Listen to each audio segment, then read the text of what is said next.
Hello friends, welcome back to my channel. मैं हूं साहिदा नफीस और आप देख रहे हैं गॉडीज़ क्रिएट चैनल। खुदावंद के ज़िंदा जलाली और बाबरकत नाम में आपको मेरा दिली सलाम। मेरा ईमान है कि खुदावंद के फजल करम से आप खैरियत से होंगे। सो आज की वीडियो में हम सीखेंगे ज़बूर नंबर 7, इलाही मनसब से दरख्वास्त। सो वीडियो का अंत तक ज़रूर देखिएगा और अगर आपको मेरी वीडियो अच्छी लगे तो लाइक और सब्सक्राइब ज़रूर कीजिएगा ताकि आपको मेरी नेक्स्ट आने वाली वीडियो सबसे पहले मिल सके और आप अपने ईमान को खुदावंद पर और ज़्यादा मजबूत और पुख्ता कर सकें। सो चलिए चलकर शुरू करते हैं अपनी वीडियो को और सीखते हैं कि ज़बूर नंबर 7 में इलाही मनसब से दरख्वास्त के हवाले से कलाम मुक़द्दस में क्या दर्स मिलता है। बाप और बेटे और रूहुल कुद्दस के नाम में आमीन। कलाम मुक़द्दस में कुछ यूँ लिखा है, शजीउन अज़ दाऊद, जो उसने कोशे बिन्यामीन की बातों के सबब से खुदा की हजूर गाया। ए खुदावंद मेरे खुदा, मैं तेरी पनाह लेता हूँ। मेरे सब सताने वालों से मुझे बचा और मुझे छुड़ा।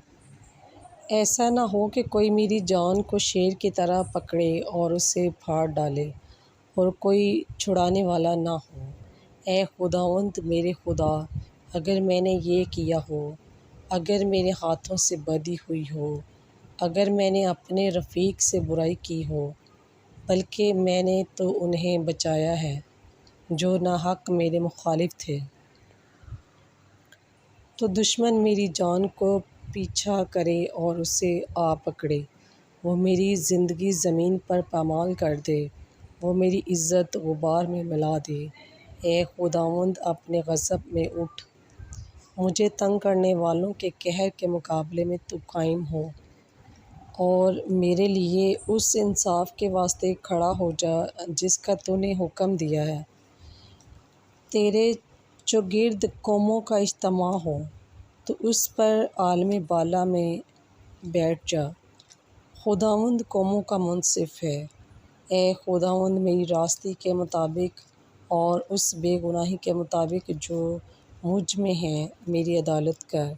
शरीरों की बदी का ख़ात्मा हो जाए, पर सादिक को क़याम बख्श दे, क्योंकि तू ए खुदाए आदिल कबीलों और ग्रोहों को जांचता है। खुदा मेरे लिए एक सिपर है, वो रास्त दिलों को बचाता है।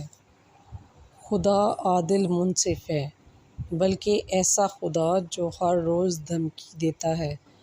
अगर वो बाज ना आए तो अपनी तलवार तेज़ करेगा, वो अपनी कमान को चढ़ा कर फिरेगा, वो उनके लिए मोहलक हथियार तैयार करेगा और अपने तीरों को शोलादार बनाएगा।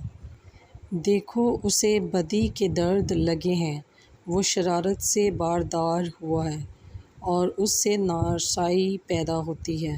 उसने गड्ढा खोद कर उसे गहरा किया है और जो खाई उसने बनाई है उसमें आप ही गिर पड़ता है। उसकी शरारत उल्टी उसी के सर पर आएगी, उसका जुल्म उसी के चाँद पर उतरेगा। पर मैं उसकी सदाकत के मुताबिक खुदावंद की तारीफ़ करूँगा और खुदावंद ताला के नाम की मदह-ख़्वानी करूँगा। बस पाक कलाम के पढ़े और सुने जाने पर खुदावंद की ख़ास बरकत हो, खुदावंद का शुक्र हो। बस मेरे अज़ीज़ों, हमें भी खुदावंद की राह पर चलना चाहिए, ना कि शरारत की राह पर, क्योंकि शरारत करने वाले को खुदा पसंद नहीं करता। सो खुदावंद इस कलाम के वसीला से आपको और मुझे ढेरों बरक़ात से नवाज़े। मिलते हैं किसी और नए टॉपिक के साथ और सीखेंगे कि कलाम मुक़द्दस में और क्या क्या इरशादात फरमाए गए हैं। तब तक अपना और अपने प्यारों का बहुत सारा ख्याल रखिएगा। टिल देन, खुदा हाफिज़।